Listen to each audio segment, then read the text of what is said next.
60%. Ah, Ngayon, tama po yun. Nung araw, na-breach mo na yung ano parang lumampas na tayo ron. depende yan kung ano ang debt mo. Katulad nung nabanggit ko kanina, 70% of our debt is domestic. Hindi, 69% na sinabi mo kanina. Oh, 69, 70%. Roughly, Okay, roughly. 70%. Yes. Kasi tinatandaan ko lahat ng sinasabi mo. Tama po Boss, yan. Tama po yan. So, ganito to be exact, 69% ang okay. domestic. Ang sabi mo kanina, pumayapa tayo because, ang domestic natin ay 69%. At Correct. lahat naman ng yan ay napupunta na dagdag na kita ng ating mga kababayan. Utang. Iibahin ninyo, i-reconfigure nyo lahat ito. Hindi ba, ma'am, yun ang ano? Kung pwede lang po, Ay, sana. papwedehin natin. Hindi po pwedeng, hindi Sige po. pwedeng gano'n. Bakit di ba natin pwedeng gano'n? Nakabantay ka lang doon. O, halimbawa, nag-PICAM. Nakabantay ka sa PICAM. Hindi ka naman magpa-participate pero tinitingnan mo sila. Hindi ba? Point, Ken, Ay, hindi Senator. papapasukin. Ay, si chairman, siguradong papapasukin ka. Sige po. Basta po, papuntayin niyo po ako. I will attend po, Mr. Chair. Secretary, magsasegue ako ng konti. Opo. Meron po kasi akong panukalang batas. Dahil nire-review ko po yung mga ayudang nangyari sa panahon natin ngayon. Meron po tayong 5 klaseng ayuda eh. Yung isa po, conditional, ito po yung 4Ps. Yung iba po, walang guidelines, walang condition. Meron tayong MAIP, meron tayong AIX, meron tayong TUPAD, meron pang AKAP yata, ma'am. AKAP. Pagka po sinuma natin itong 5 ayuda na binibigay sa ating mga kababayang nasa panig ng Maralita, Secretary, correct me if I'm wrong kung nagkamali ako ng pag-compute, pero parang 194 billion pesos lahat eh. Tama po yan. Karamihan yan sa DSWD.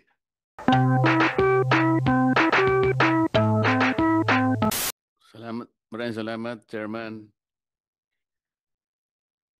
Secretary, Boss, Recto, magkano yung budget natin for 2026? Roughly 6.7 trillion. Ano po yung projected revenue po natin? Roughly 5 trillion. That's why you said we are expecting a deficit of 1.6 trillion pesos for More or less. next Cash year. deficit. Cash, yes. Gas. Yes. And that will mean 133 billion per month, 4.4 billion per day Yes. na uutangin natin, That is correct. or 185 million pesos per hour. That is correct. Nakakatakot, di ba? Totoo po yun. Pero sabi mo kanina, wag tayong mag-alala kasi alam nyo, nasa ano pa naman ito eh. Manageable, sabi mo kanina. For as long as we grow faster than the debt, if the economy grows faster than the debt, then we outgrow the debt and we pay down the debt. That is the problem. Ang masama, if the debt is growing faster than the economy. Yun nga eh. Yes, sir. At ano na yung outstanding debt natin sa ngayon? Roughly 17 trillion. 17 trillion, what is the debt to GDP ratio? 61% because the economy is roughly 28 trillion. But that's one benchmark. There's another benchmark, yung general government debt. Doon naman, mga 57% lang tayo. At katulad nung nabanggit ko kanina sa presentation ko, meron naman tayong upgrade sa ating mga rating agencies dahil nakikita nila na the economy is still growing faster than the rate of our debt. Kasi ang mahalaga, we reduce the deficit over time. Yung aking mga kaibigan na mga pessimists, sabi nila, alam mo, yung comfortable na ratio is 60%. Ngayon, tama po yun. Nung araw, na-breach mo na yung parang lumampas na tayo ron. Depende yan kung ano ang debt mo. Katulad nung nabanggit ko kanina, 70% of our debt is domestic. Hindi, 69% na sinabi mo kanina. 69, 70%. Roughly, okay, 70%. Roughly.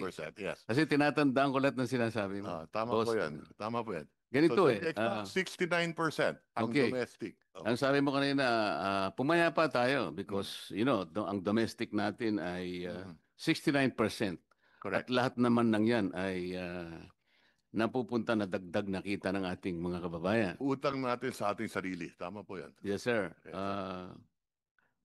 Ang problema, kamukha nung napapatunayan sa aming mga pagbubungkal nitong mga flood control,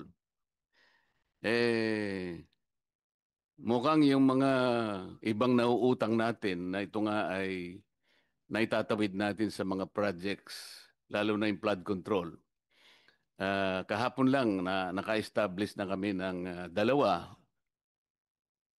na ghost projects. Ang totoo niyan, binubungkal namin, there are about 60 potential flood control projects na ghost. So, kasama dito ay itong 69% hindi bumabalik sa kita kasi puro ghost ang nangyayari. Ito yung nakakatakot, Secretary. I agree with you. At katulad ng nabanggit ko kanina, we have to grow faster than the debt. So halimbawa, kung yung flood control yan, nagastos ang tama yan, mahigit 200,000 trabaho na ibigay sa ating mga kababayan. At siguro yung ekonomiya natin hindi lang lumago ng 5.7% o 5.9% in the last 3 years on the average, kung hindi masigit pa. So nakakalungkot talaga itong problema sa flood control. At siguro, meron din akong gustong kung mamarapatin po ninyo, maybe I can show you one slide dahil baka makatulong sa ating committee. Maybe you can show the DPWH slide. Meron akong slide na nakita at tayo naman matagal na rin tayo sa Kongreso at sa Senado at siguro ito makakapagbigay ng konting kaalaman kung bakit siguro lumaki yung flood control projects. Can we can we flash the DPWH slide? Sana ito makatulong ito. Kung titignan ninyo itong slide na to.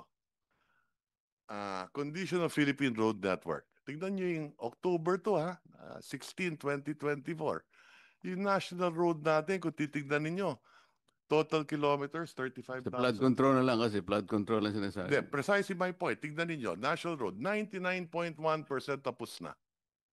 Tignan yung national bridges, 99.9% tapos na. So kung tapos na lahat ito, pero kita mo yung local roads, yan ang may malaking problema. So ang nangyari, linipat, kasi gawa na yung mga national road, napunta sa flood control as part of the core mandate ng DPWH. Kaya kung akong tatanungin, kulang tayo sa classroom, kulang tayo sa hospital, kulang tayo sa local roads. So siguro, at siguro kulang na rin tayo sa national. Baka kailangan dagdagan din natin yung national road. Pero wala akong nakikitang data tungkol sa flood control. Opo. Salamat po sa karagdagang karunungan, Secretary. Salamat Babalikan po natin yan kasi Opo. pagdating na ng pagtatanong ko kay Secretary ng TBM, madadaanan natin yan. Opo. Yun pong 6.7 trillion na budget, ilang porsyento po yun ng ating projected GDP? About 22.5%. Yeah. Roughly, 7.5. Thereabouts, no? Can I see it? Ito yung disbursement. 22%? 22%. Where is it? 21.5? This is the disbursement, 22%. Yeah. That's 22%. Yes. Yeah, the disbursement is 21.5. And what is our projected GDP? About 30 trillion. 30 30 trillion, more or less, yes.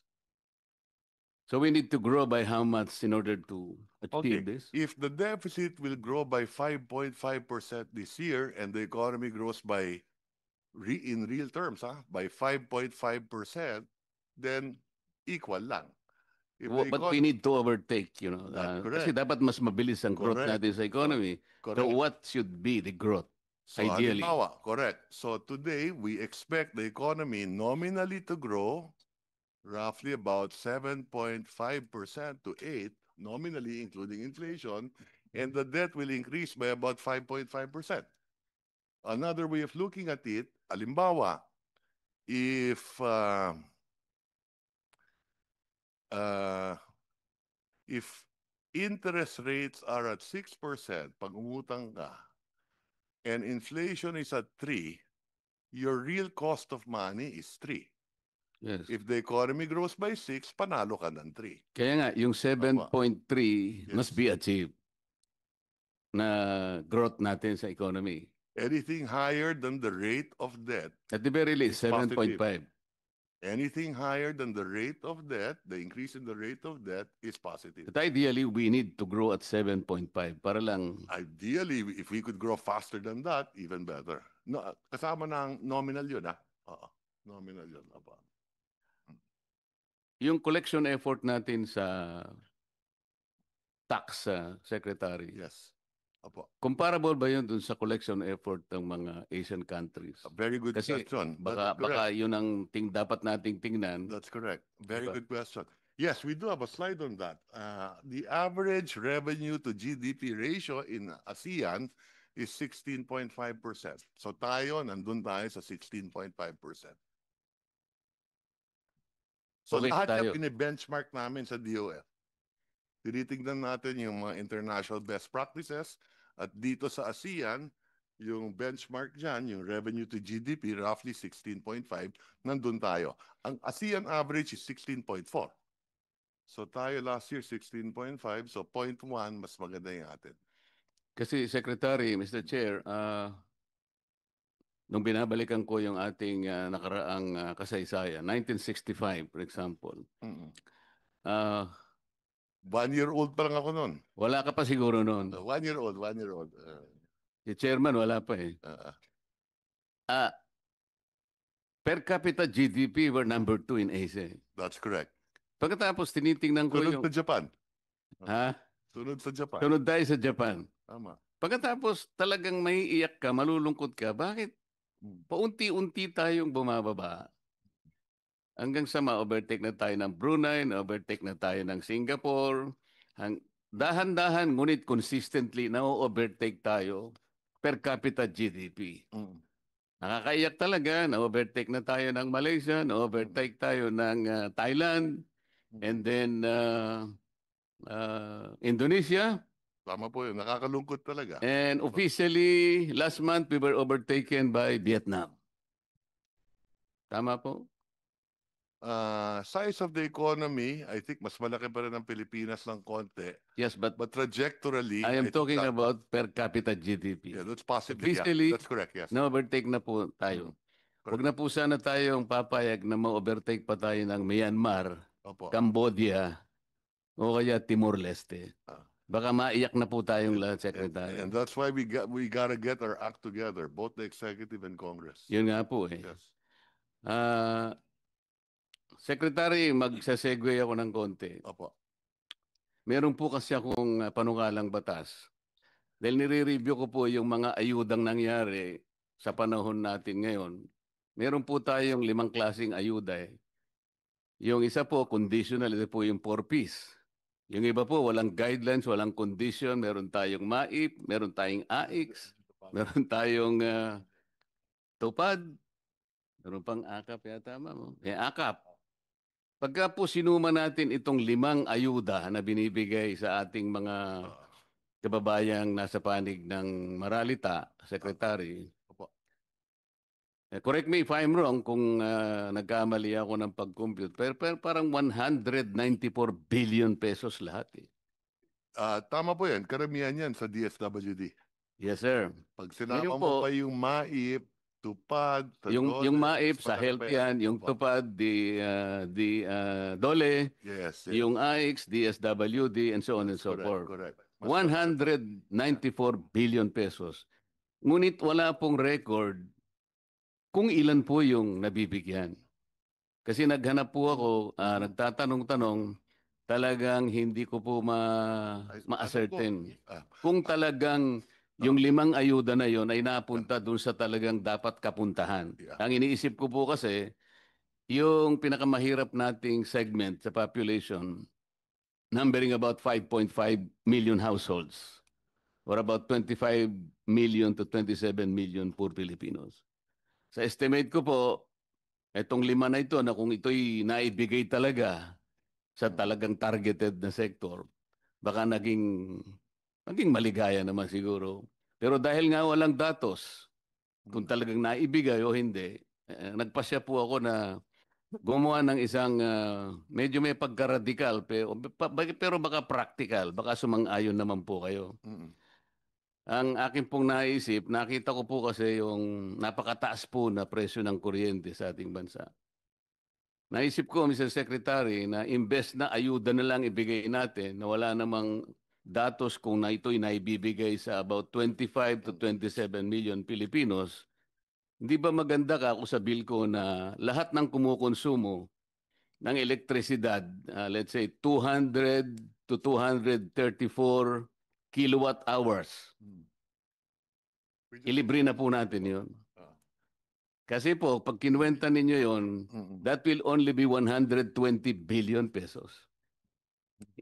Makakatipid pa po tayo ng about 74 billion. Ito sigurado pong nasa kanila, direkta na nating may bibigay. Kesa naman sa kolektahin po natin, pagkatapos ipamimigay bilang ayuda, wala namang guidelines, Libre. hindi po ba practical yun? Ang pagkaalam ko, meron pong data ang DSWD kung ilan yung natutulungan ng 4Ps. Yung purpose po, walang masyadong problema doon. Correct. Sapagkat conditional po yun. Correct. At So, yan po merong guidelines. correct. So, Pero pagka yung MAIP na po, yung AIX, yung tupad, lalo na po yung AKAP, talaga pong wala na yun. yung pagkaalam ko, may data yan, ang 4Ps, no? Ang pagkaalam ko, kung talagang titignan nila na mabuti, meron din data ang DSWD sa AIX. So, meron pong data sa papel. Pero pag nagtanong po kayo on the ground, sapagkat lalong-lalo na po nung panahon ng eleksyon na po ako'y nagtatanong, talagang sinusuyod ko. Kung minsan po ang audience is about 40,000 to 50,000 people. Talaga pong tatanungin ko, sino po ang nakatanggap? Wala pong sumasagot eh. So kailangan pong ma-check. Kaya ko nasabi na mas mabuti pa yata, mas practical, na ibigay na lang natin na parang subsidy sa kanila. Siguradong mapupunta sa kanila, walang corruption, wala pang magpapasikat na politiko na akala mo galing sa kanila.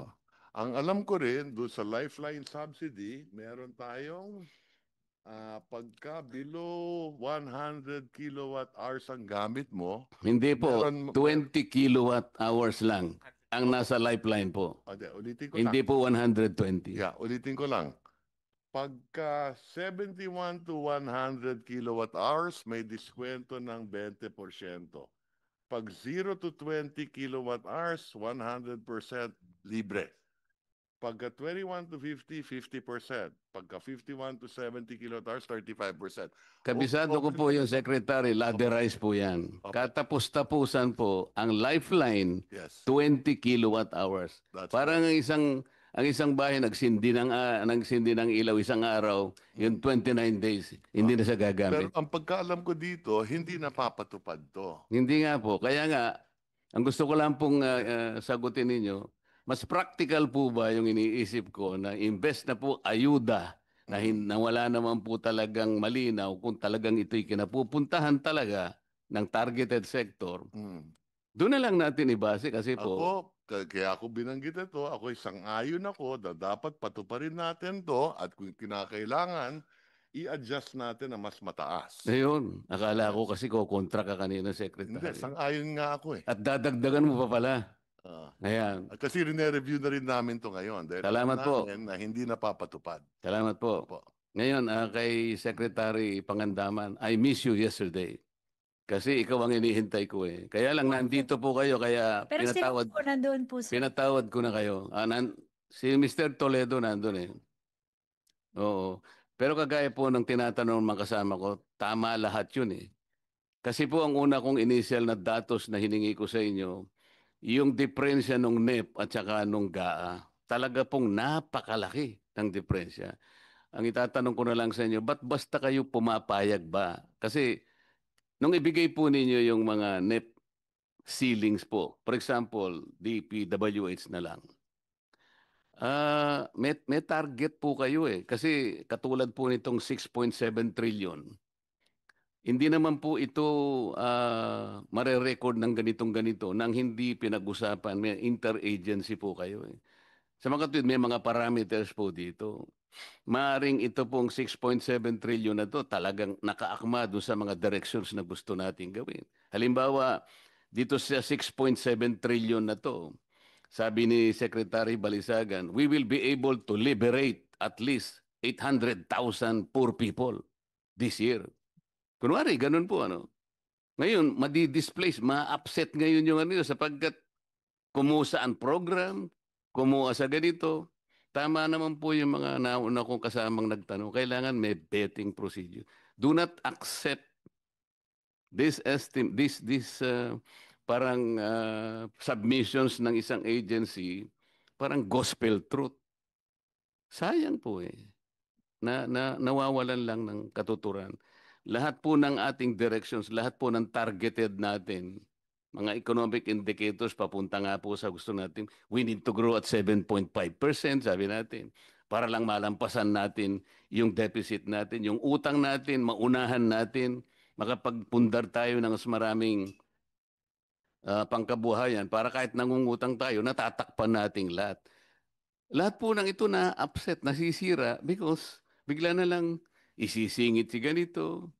Isipin mo isang congressman, malalaman niya, paano niya ma-access yung program? Hindi naman niya kayang gawin yun. Yun po yung aming mga gusto lamang sanang makitang reforma sa ano natin. Kaya ako po ganun na nagsimula ako sa paghingi noon.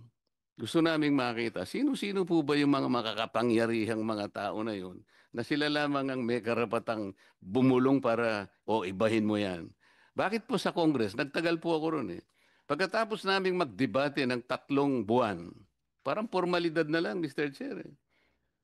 Eh di may mga adjustment na, ano po, bago isubmit bago maging HGAB. Magkikreate sila ng small committee. 3 lang sila. Hindi na namin alam po. Sana ma'am, nandun ka pa. Huwag kang pumayag habang nag-uusap sila. Nakabantay ka ro. Hindi nyo pwedeng gawin naman yan. Sobra naman yan. Parang ginagawa naman ninyo akong kengkoy dito. Ito yung ginawa namin because we're supposed to target all this. Meron kaming mandato sa ating 3 tao lang kayo, iibahin ninyo, i-reconfigure nyo lahat ito. Hindi ba ma'am yun ang ano? Kung pwede lang po, Ay, sana. papwedehin natin. Hindi po pwedeng, hindi Sige po. pwedeng gano'n. Bakit di ba natin pwedeng gano'n? Nakabantay ka lang doon. Halimbawa, nag-PICAM. Nakabantay ka sa PICAM. Hindi ka naman magpa-participate pero tinitingnan mo sila.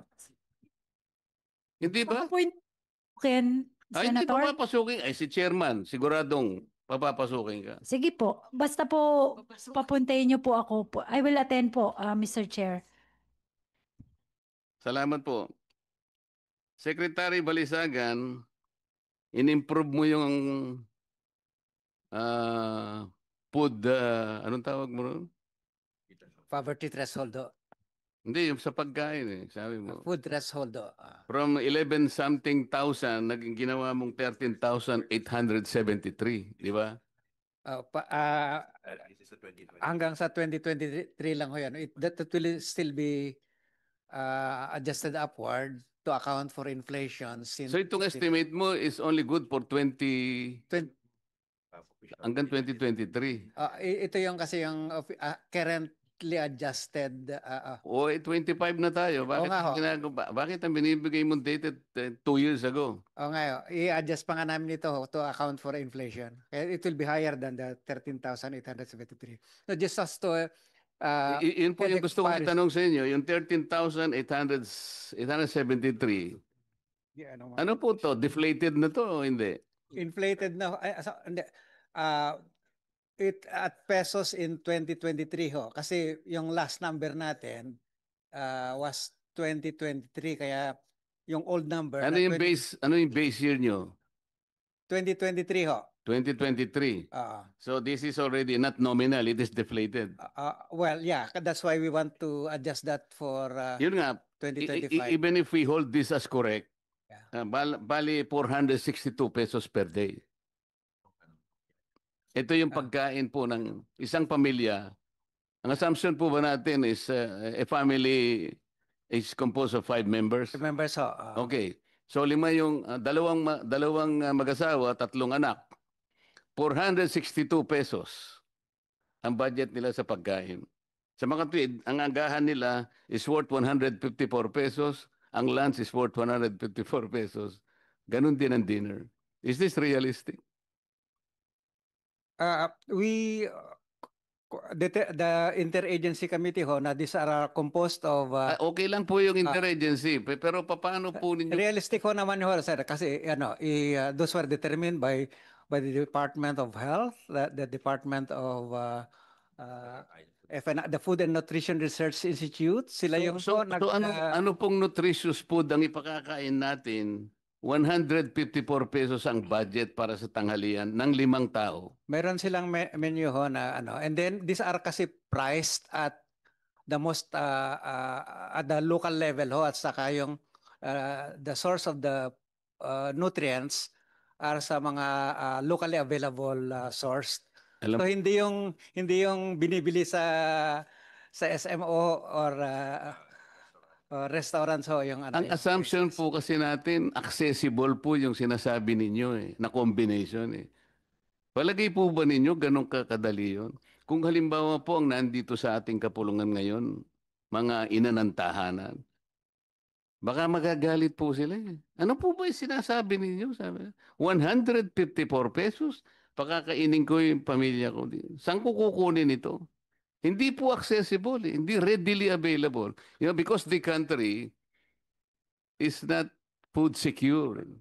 Hindi kagaya po ng Singapore na ang Singapore wala siyang agriculture. But anytime of the day, anong klaseng pagkain ang gusto niya? Anong lasa ang gusto niya? Ilang nutrients na available yon. That's the problem there. Yeah, ang purpose ko I'm Okay. only trying to tell you the real picture. I understand, Yes. Mr. Chair. Yeah. The purpose here kasi ho is not really to estimate a decent standard of living or which depends on, of course, the lifestyles and preferences of households. But to simply say that if you have this particular level of income, you are not likely to fall below that level of standard of living na sa mababa. Yes, we understand the Secretary. The problem is that assumption is so general na hindi po mag-fit talaga.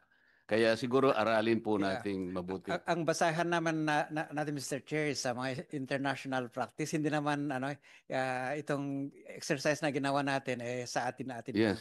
Over time kasi, ang Mr. practice Chair, may naman ho, time pa ako? Wala na po. Wala na.